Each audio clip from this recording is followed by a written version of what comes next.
Hey, it's Tpok, back in Katawa Shoujo, and where we left off, we were annoying Rin, so let's continue that, I guess. I didn't know what I'd paint, so I decided to just paint a mural. It's a mural that portrays a mural. No, wait, I just thought up a better way to say it. It portrays itself. So, its muralness is at the maximum, at least as far as I can do, so if you think it has some meaning, I think that's the same one as this one has. That makes no sense. Meaning, I feel the corners of my mouth turning upwards into a smile that's just a tiny bit bothered. Oh, okay. Well, there's the entire thing. It goes from ear to bloody naked people. Okay then. I've never understood art in the deepest meaning of the word. I get the basics, how art is supposed to be only a means for exchanging ideas and thoughts.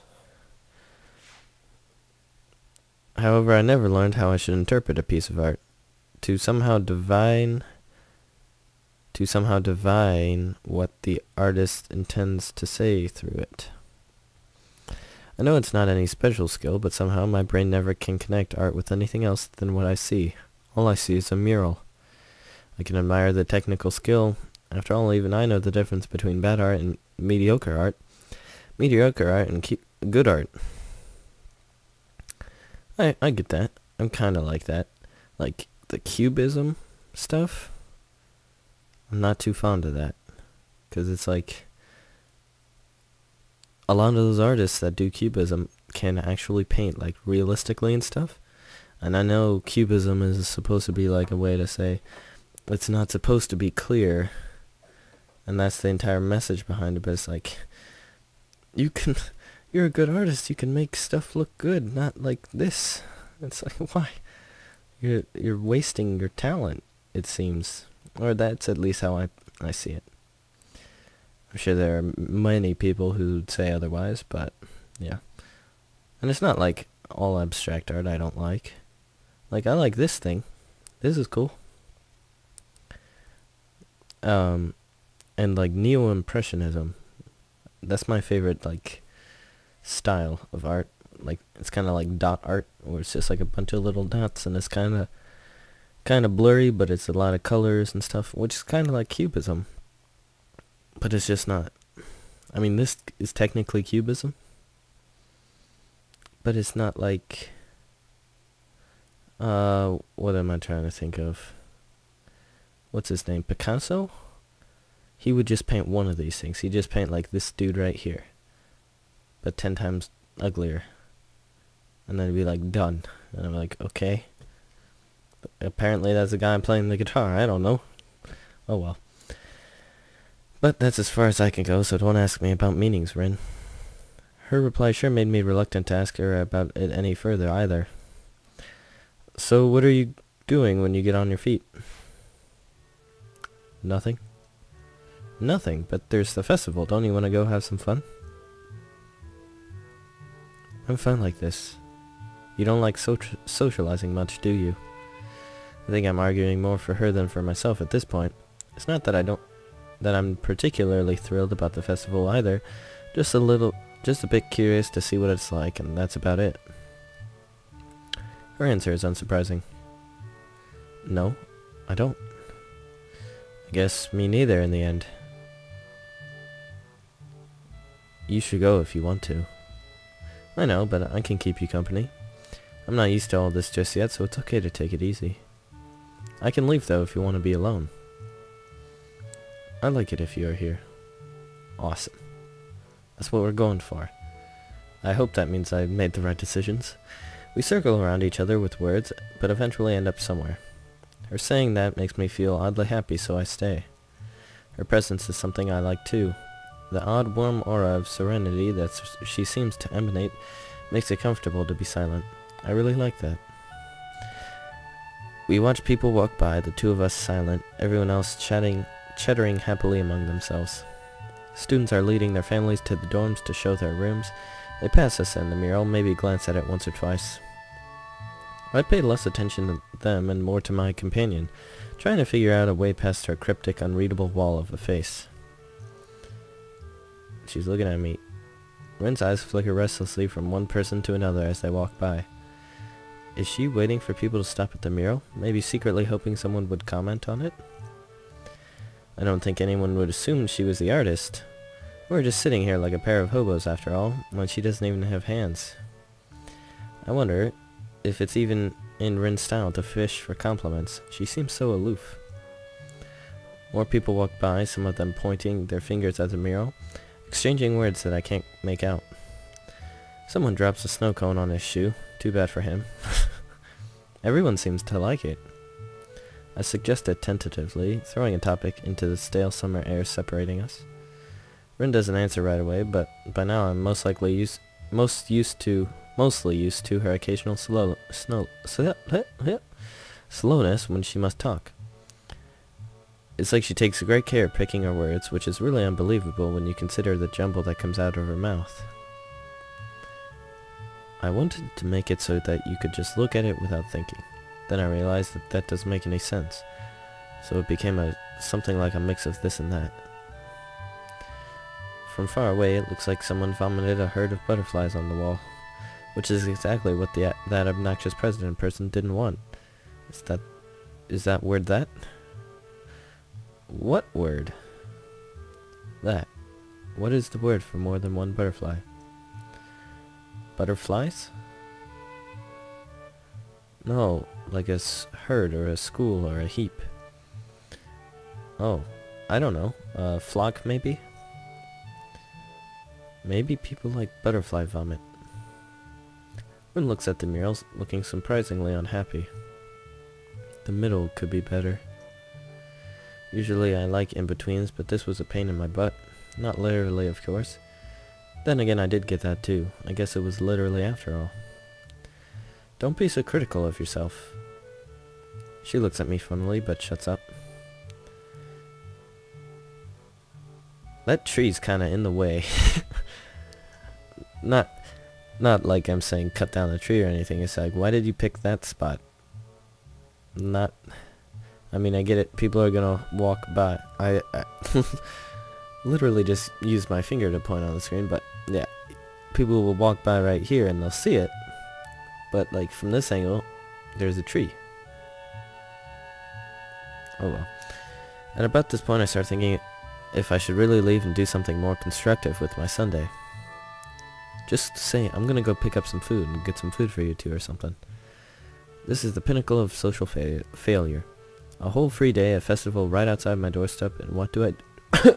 What do I do? Sit here with Rin. Two bystanders with nothing to do except think what a pity it is just to be a bystander. Even realizing how pitiful it is, I don't do anything. I don't stand up and take off for a day of fun. Shuffle, shuffle. Fidget. Shuffle. Rin is shuffling about restlessly, constantly swinging one leg over the other knee and then back again. She has a very irritated look on her face. Is something wrong? Yes, no, yes. She suddenly hops up on her feet. It's surprising. I thought she was still rendered immobile, but apparently that's not the case. I have to go find Emmy or someone. I need help with something. Well, I can help you. No, it's okay. One of us has to stay here in case something happens. Don't be ridiculous. Nothing even remotely interesting has happened since I came here, except the one guy who dropped a snow cone on his foot. Let me help you since I'm bored. That's kind of rude. So, what is it? Rin's lips flattened tightly against one another into an almost perfectly horizontal line. She closes her eyes and draws in a deep breath. When she opens her eyelids, the frighteningly stern look in her eyes takes me aback. Hisao, you might not want to hear this, or maybe you do. I don't know, but it doesn't matter, and even if it would, you are not leaving me any choice. I am having my period, and I need some help regarding that. However, I don't feel that our relationship is yet on that level where I could allow you to pull my underwear down in the girls' toilet, even if you offer to. That's why you should stay here while I go and look for Emmy. As blood rushes to my cheeks like the rising tide, my brain tries to desperately search for an answer. But the only thing I can think of is how that was the most coherent thing I've ever heard coming out of Rin's mouth during these 4 days I've known her. Yes. Not wanting to meet Rin's eyes, I turn my face aside, pretending I'm looking at someone's parents. From the corner of my eye, I see Rin turning on her heel and walking off without further ado. I feel like going to hide under some rock. I wonder how long Rin will be gone, or if she will return at all. She does return eventually, appearing seemingly out of nowhere and sitting back to where she was, next to my place. I'm back. She says it flatly, like my blunder never happened. I prefer to forget the whole matter as well, so I keep quiet. Oh, I was like, is that someone sneaking up behind her, or what? It's her shadow. Time passes in a standstill. The sun gleams from high above the main building. It hits me directly in the eyes, but I just squint instead of moving. In a bit, it becomes painful to keep my eyes open just a little, and my temples start aching. My head hurts. I think this day gave me a headache. Can you believe it? Are you hungry? How is that related to a headache? It's not. I ask because I am. Her oblivious seriousness melts my irritation with its own ridiculousness, and I find the corners of my mouth turning slightly upwards again. You know what? So am I. I'll go get some food for us. What do you want? My treat. Doesn't matter. Returning with the food, I give one portion to Rin, taking the other for myself, and we dig in without a word. Rin looks upwards, fork hanging out of the corner of her mouth. What are clouds? I always thought they were thoughts of the sky or something like that, because you can't touch them. You thought like that when you were a kid? No, last week. Maybe because sometimes my thoughts feel like clouds, fluffy and white and slow. Like the sky was in my mind. Like my mind was the sky. The sky of your mind. Close your eyes and think of the sky. You won't be able to think of anything else until you stop. Okay. I try it. It works. Magic? I thought of flying. Like, this kind of counts, I guess. Opening my eyes, I see Rin studying me with her eyes. It feels uncomfortable because she doesn't say anything. I turn away. Clouds are water. Evaporated water. You know that they say almost all the water in the world will at some point of its existence be part of a cloud. Every drop of tears and blood and sweat that comes out of you, it'll be a cloud. All the water inside your body too. It goes up there sometime after you die. It might take a while though. Your explanation is better than any of mine. Because it's true. That must be it. Carry on eating the food before it gets cold. The wall offers a bit of blessed shade as the sun revolves around the dome of the sky. But the afternoon is already slowly making its way for the evening, so our lunch becomes more of a dinner. Or whatever the word for an irregular meal like this is. Lunner. Despite what I decide to call it, it certainly hits the spot. Actually, that reminds me. So, brunch is like between breakfast and lunch. So it's like eating like between 10 and 11, I would say. I hate it when you go to a brunch and they only have breakfast. It's like, then it's just a late breakfast, it's not brunch. Or if it's just an early lunch, not brunch. That's annoying. I went to one of those recently. It wasn't even brunch though. It was like at 1 o'clock, I think. And they're like, we're gonna have brunch. And I was like, okay. And it was just eggs, bacon, and like pancakes. Wasn't even that good. Anyway, I'm rambling. I haven't eaten a bit since forever. My appetite filled, I let out a satisfied sigh. Rin hasn't eaten all of hers, but seems to be done with her food as well. I lean back, taking in the atmosphere. The crowd is thinned already, but the activities are still going. Everyone seems to be enjoying themselves. And why not? It's warm, the kind of perfect summer day when it's hot, but not too hot for comfort. The sun will set soon. Time really has flown by. We've been sitting here for 6 hours. Yes, we have. Do you want to do something else now? No, not really. Me neither. She adjusts her position and leans against the wall, and I follow her lead, relaxing my own body. For minutes on end, we sit there without saying a word. I'm trying to feel Rin's mood from her demeanor, the tension of her muscles, the tiny expressions fleeting on her face. With no use. She's unreadable as always. The crowd swells to and fro, people happily chattering with each other. Very few people pay real attention to the mural, even less to us. I fiddle with a few odd pebbles absent-mindedly. The act of doing something just for the sake of doing something. The pinnacle of idleness. Inch by inch, the sun creeps lower and lower towards the tree line, changing the color of the sky close to the horizon from a golden yellow to orange and red as the moment of sunset draws near. I feel like my stomach is filled with lead after eating so heavily, but the brick wall feels surprisingly comfortable against my back. I try to fight against the drowsy feeling that's overwhelming me to no avail. Oh wow, you fall asleep? And you're gonna wake up with the fireworks. That's gonna happen. It's gonna happen. Do it. I wake up with the start. Yes. A low boom reverberates through the school grounds. After images of bright sparks flash through my vision like stars. I'm actually not seeing anything right now. Just a black sky. Something... Oh. Did I just click? Something rises towards the skies from the direction of the sports field. A trail of fire lands behind it until a burst of red and yellow flame lights the sky high above the school with another loud boom. Oh, there it is. Fireworks. A sudden flash of light against the canvas of the night sky awakens me to realize that it's actually dark already. Ah, that's bright. How long did I sleep? I feel groggy and can't feel my right arm. As I attempt to flex it, I realize why. Rin is leaning heavily against my shoulder, almost falling on my lap. She's fast asleep, not even fazed by the fireworks. Her mouth is slightly open and her eyes are peacefully closed. A sleeping childlike face of the innocent.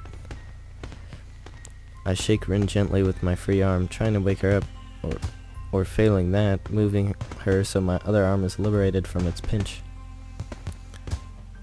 Rin's face twitches and her eyelids shut tighter, as if to resist against waking up.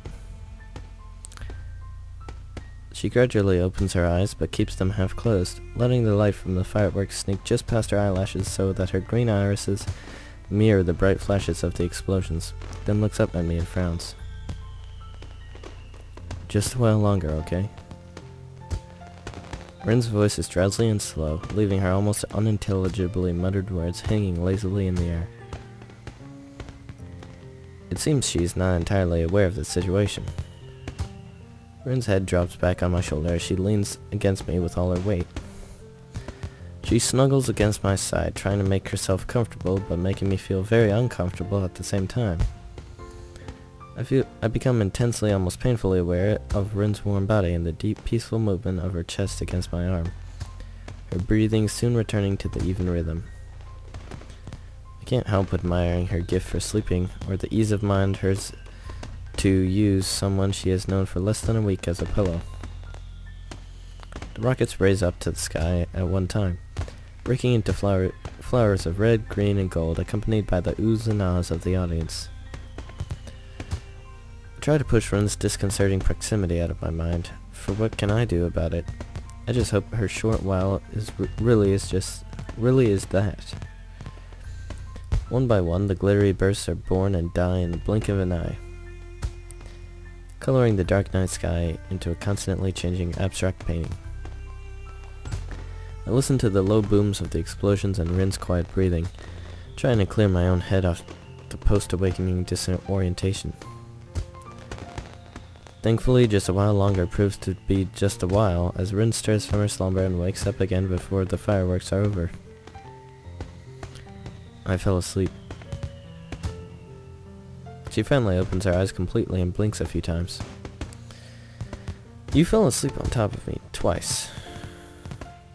You didn't like it? Well, despite the inconclusive stammering, Rin sits upright, drawing herself away from me. Well, you are heavy.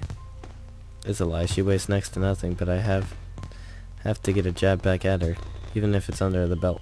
My mock protest fails to draw any reaction as Rin's attention draws upwards, to the flashes of the fireworks. She seems hypnotized by the colorful play of the expressions. Explosions, not expressions. A slight tingling sensation goes up and down my arm as blood starts to circulate again. It's unpleasant, but it helps me get rid of this dizzy feeling. More and more rockets rise up to the sky, the bright colors of their explosions reflecting from the clouds. Both of us stare at the fireworks fixedly through the canopy of the trees, enthralled by the show. We would get a vastly better view of the sky if we moved even a couple of yards, but neither of us even bothers to suggest it. I really do like fireworks, even though looking at them makes me feel kinda sad, I think. It's like they want you to look at them so bad that they are loud and bright, but when someone looks they are already gone. It's like they were not even real. They are real, I can tell you that. All of this is real, you know? If you think about it, nothing really lasts for long. Even something like my life, or yours, is just a blink of an eye in the history of everything. Like one of those rockets. Poof, and we're gone. But we're here, aren't we? Yeah, this is reality. Rin sitting next to me, the loud bangs of the fireworks, the vast, unlimited sky. These things are definitely real, even though they won't stay here forever. I feel warm inside, and I wonder if it's because Rin is so close to me or just the feeling of being alive. I don't really know what I should say next. It's alright. Maybe I'm just talking to myself. But you know, fireworks are pretty. But in the end, isn't it just somehow silly to spend so much money on a fraction of a second worth of pretty sparkles? Rin rips her gaze off the still ongoing spectacle and leans backwards, looking at me with a repulsed face. Wow, I never expected you to be such a cynic. Cynic is... I think I'm saying that right. Cynic is a pretty harsh word. Rather than that, I think of myself as a realist. Isn't a realist just a word for what a cynic calls himself? Final rocket goes out with a bang of silver and blue, leaving the grounds eerily silent for a moment until the crowd starts moving towards the main gate like a cattle herd. Wisps of grey smoke drift towards the dorms from the sports field. The pungent, sulphurous smell of gunpowder carries along feels like it sticks to my hair and clothes. Was that it? I think so. I stand up and stretch my sore back. Sleeping against a brick wall wasn't such a good idea after all. Rin stands up as well and turns to face me, with an expectant gaze on her tired features. Although she seems to have trouble focusing her eyes, she is looking straight at me, something I feel has not occurred too often in the past week. So... I suddenly realized we've been almost on a date here, as if by accident, even if we did nothing. But it wasn't, so why is blood rushing to my cheeks and my speech stammering?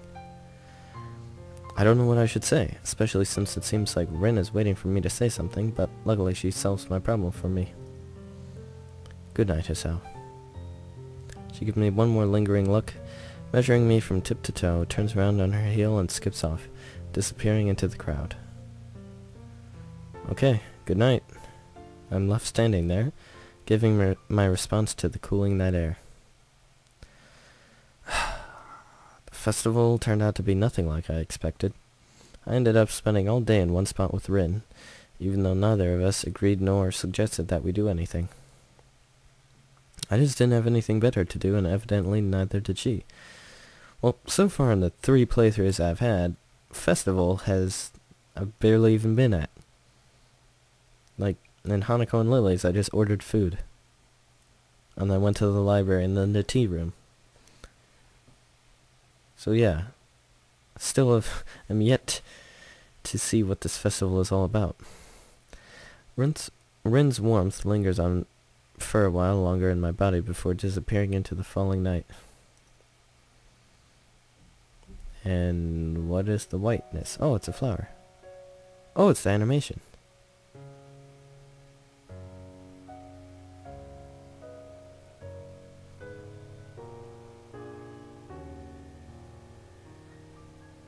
What?